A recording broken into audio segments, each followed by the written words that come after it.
Ngorbit, ngobrol irit pakai Star One. Ngorbit, ngobrol irit sepuasnya. Sejam cuma Rp500. Star One, ngorbit. Pilih semaunya, irit semuanya. Star One, ngobrol irit Sepuasnya. Mungkin kalian masih ingat, dulu ada era di mana CDMA lagi naik daun dan banyak orang yakin teknologi ini bakal jadi penantang serius GSM. Waktu itu iklannya ada di mana-mana, tarif teleponnya murah dan banyak orang mulai pindah dari GSM ke CDMA karena dianggap lebih hemat. Di tengah persaingan itu muncul satu nama yang sekarang mungkin udah jarang banget disebut orang, namanya Star One. Buat generasi sekarang, nama ini mungkin kedengeran asing. Tapi buat yang pernah hidup di era HP Nokia, HP Flexi, Asia, dan kawan-kawannya, Star One pernah jadi salah satu pemain besar yang ikut meramaikan industri telekomunikasi Indonesia. Hari ini kita bakal flashback ke masa waktu Star One masih eksis. Kenapa operator ini sempat punya harapan besar? Kenapa akhirnya tenggelam dan gimana kematiannya ikut ngebuka babak baru kepunahan CDMA di Indonesia? Semuanya di Flashback Kintekno.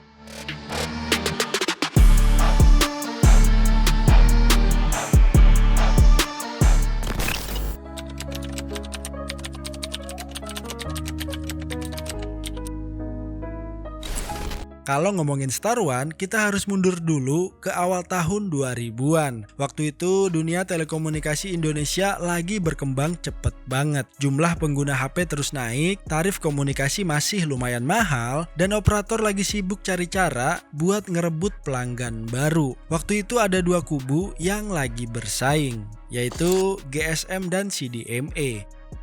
GSM dipakai operator-operator besar yang masih bertahan sampai sekarang. Sementara CDMA datang dengan janji yang gak kalah menarik. Banyak orang waktu itu percaya kalau CDMA bisa jadi penantang serius buat GSM karena kualitas suaranya dianggap bagus dan biaya operasionalnya lebih murah. Indonesia juga ikut masuk ke persaingan itu. Satu persatu operator CDMA mulai bermunculan dan coba narik perhatian masyarakat. Nah, di tengah kondisi itulah Indosat melihat peluang. Kalau sekarang orang lebih kenal Indosat lewat IM3, dulu mereka juga punya ambisi besar di dunia CDMA. Ambisi itu akhirnya melahirkan Star One di tahun 2004.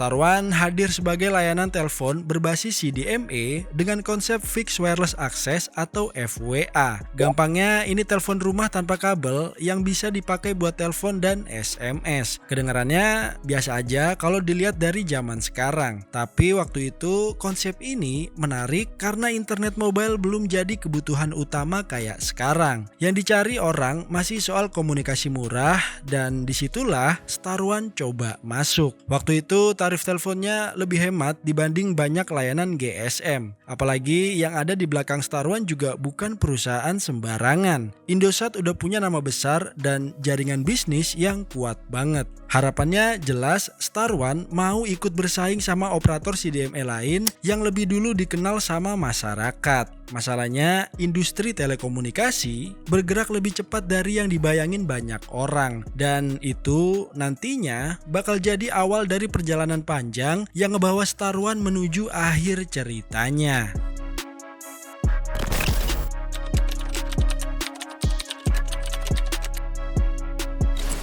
Beberapa tahun setelah Star One lahir, pasar CDMA Indonesia mulai penuh. Ada Telkom Flexi yang disupport Telkom, ada Asia milik Bakri Telkom, ada juga Friend, Smart, dan Ceria. Kalau lu hidup di era itu, pasti inget banget gimana gilanya perang tarif antar operator. Mereka saling lempar promo, ada yang nawarin telepon berjam-jam, ada yang ngasih SMS murah, ada juga yang jual paket bundling HP murah yang bikin banyak orang tergoda buat pindah operator. Awalnya strategi ini berhasil. Jumlah pelanggan CDMA di Indonesia terus naik dan di kuartal pertama 2008 bahkan udah nembus lebih dari 16 juta pelanggan. Dari luar kelihatannya masa depan CDMA cerah banget kan? Tapi ada masalah yang pelan-pelan mulai kelihatan. Salah satu kelemahan terbesar CDMA ada di perangkatnya. Pengguna GSM bisa bebas pindah kartu ke berbagai merek HP, sementara pengguna CDMA sering terikat ke perangkat tertentu dengan pilihan handset yang lebih sedikit. Belum lagi banyak nomor CDMA yang masih terikat wilayah. Jadi, pengalaman penggunanya sering kurang praktis dibanding GSM. Di waktu yang sama, GSM justru berkembang makin cepat. Produsen HP dunia lebih fokus dukung GSM. Pilihan perangkat makin banyak, harga HP makin terjangkau, jaringan makin luas, dan tarif yang dulu jadi senjata utama CDMA juga mulai ikut-ikutan turun karena persaingan antar operator GSM.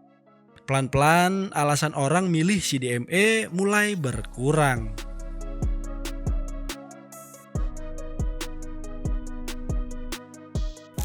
Star1 jelas ikut kena dampaknya. Masuk awal dekade 2010-an, kondisinya makin berat. Minat masyarakat ke layanan fixed wireless access terus menurun karena pola penggunaannya mulai berubah. Orang makin ngandelin ponsel yang bisa dibawa kemana-mana. Sementara smartphone Android mulai bermunculan dan kebutuhan internet mobile tumbuh cepat banget. Konsep telepon rumah wireless yang dulu rasanya menarik mulai dianggap kurang relevan. Jumlah pelanggan Star1 yang sempat ada di kisaran 350 ribuan di tahun 2011 turun jadi sekitar 120 ribu di pertengahan 2014.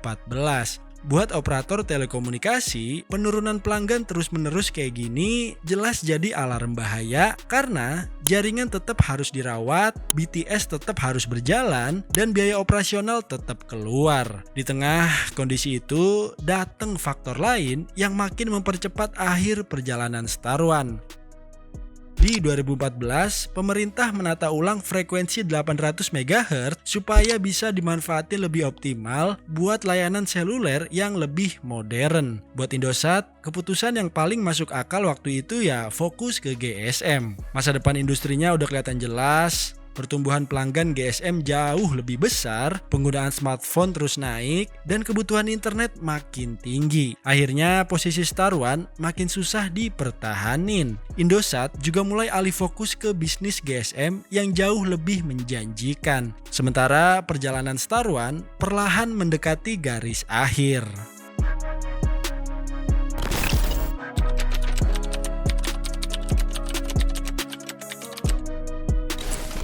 Menjelang akhir 2014, Indosat mulai ngumumin proses migrasi pelanggan Star1 ke layanan GSM. Pelanggan dikasih berbagai opsi perpindahan biar tetap bisa pakai layanan Indosat setelah jaringan CDMA di stop. Buat industri telekomunikasi Indonesia, ini sinyal besar. Salah satu operator CDMA nasional mulai menyerah. Bukan karena perusahaan bangkrut atau kehabisan modal, tapi karena arah industri udah berubah total. Akhirnya di 30 Juni 2015, layanan Star1 resmi dihentikan sepenuhnya setelah proses migrasi pelanggan dilakukan secara bertahap. Pelanggan yang tersisa dialihkan ke layanan GSM Indosat.